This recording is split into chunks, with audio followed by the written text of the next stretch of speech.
Chapter 24. No One's Coming. I used to believe someone was coming to save me. That a bus would roll up, Ty Pennington would jump out with a megaphone and they'd yell, "Move." That bus. And behind it would be the new version of my life waiting. Shiny, rescued, fixed. I watched every damn show like that. Undercover Boss. Extreme Makeover. The Biggest Loser. I ate that stuff up. Sitting in front of the TV with my big stomach and my hopeless thinking, I believed it could happen to me, that someone was going to see me and say, "This guy deserves a shot." That's what my old self believed. But nobody ever came, no camera crew. No makeover, just silence. And at some point, somewhere in the pit of my misery, I stopped waiting. Something inside me snapped. Nobody was coming to rescue me. I had to become the guy I was waiting for.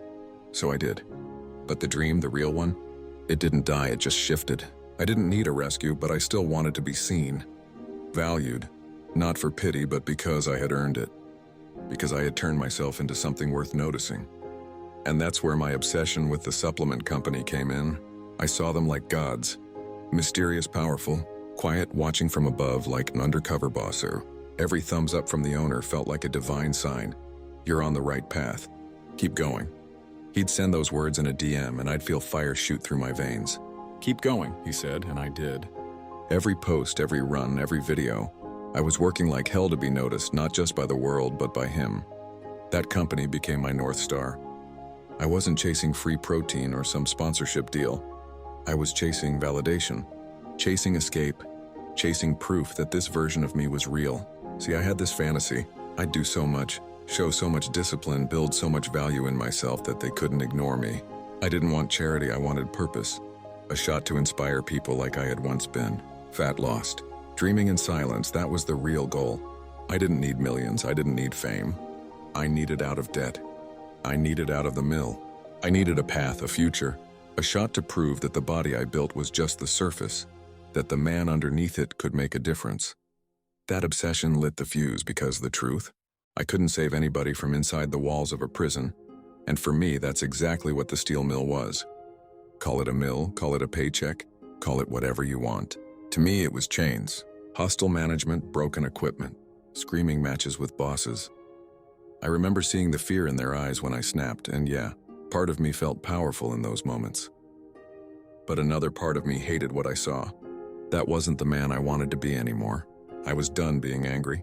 Done being a fuse waiting to blow.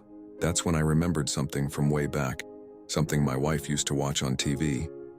There was this girl, overweight, struggling, but she was fighting to become a personal trainer. She had a real excuse for how she got there, medical life. But she didn't let it stop her. And somehow that stuck in my brain. If she could do it, why couldn't I? So I chased it. I remembered a moment in my garage as a teenager. My mom telling me that if she ever hit the lottery, she'd send me to a local college like CCBC.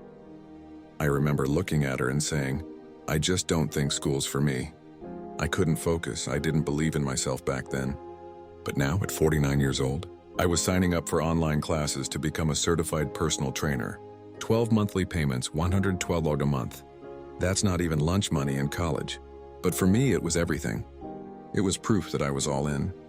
That I wasn't just changing my body, I was burning the boats. I was leaving the mill behind, and I was taking the long way out. My schedule was relentless: up at 3 a.m., gym, shower, back home. Walk the dogs for 3 miles, push-ups, pull-ups, maybe hoop, maybe a run. Whatever I could fit in before I clocked in at 3 p.m. I'd work until 11, sleep for a few hours, and do it all over again. Short runs turned into 3-milers, then 5, then 5Ks. I entered almost every weekend race for 2 summers straight. I started winning medals in my age group, gaining confidence, chipping away at everything I once was. I wasn't just building a body. I wasn't just earning medals. I was cutting the chain off my ankle, link by link. And through all of it, the supplement company stayed in my mind. I tagged them in every video. I wore their shirts like armor. I promised them I'd become a walking billboard, and I meant it. Because to me, they weren't just a brand. They were the symbol of everything I believed I could become. And every time that owner hit me with a "keep going," I did. Because I wasn't just chasing validation anymore. I was chasing freedom.